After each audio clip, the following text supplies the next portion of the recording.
guys, sorry about this lighting, but I'm going to be using my lighting as I take my pictures, but I want to show you guys that you guys can posh from anywhere.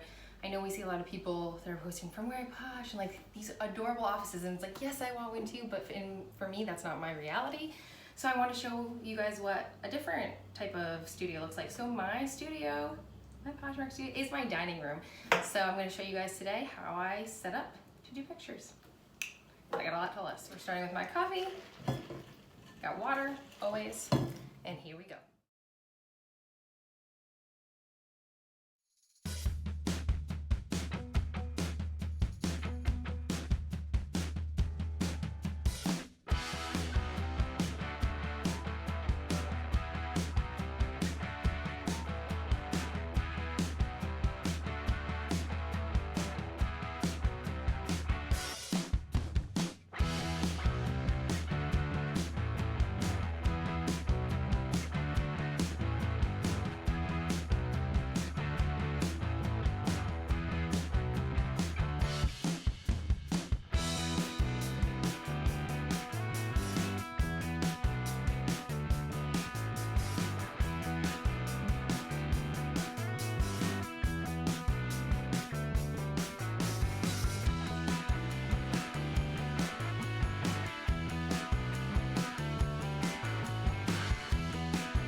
Guys, that's it for my setup.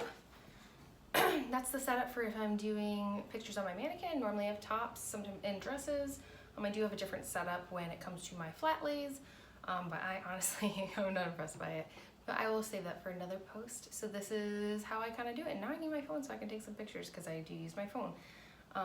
Wish me luck. This wasn't actually going to be the first thing that I was going to take pictures of, but because it was 4-leaf clovers and St. Patrick's Day, and that's coming up pretty soon, I figured I'd do that one. I probably have a few more wrinkles I gotta get out, but I just want to say thanks for watching, and I hope maybe you found this helpful. Maybe I can do another post if people are interested in what tools I use, because like I said, I'm on a budget. I'm here to make money, not to spend money, and I try and use whatever I can around the house. So check me out. Please like, comment, share, follow, do whatever. At Mom Hustle and Bustle, and on Poshmark, Mom Hustle Bustle, Instagram, check out my Facebook group, and if you guys have any questions, you let me know, and I'll see you soon. Bye.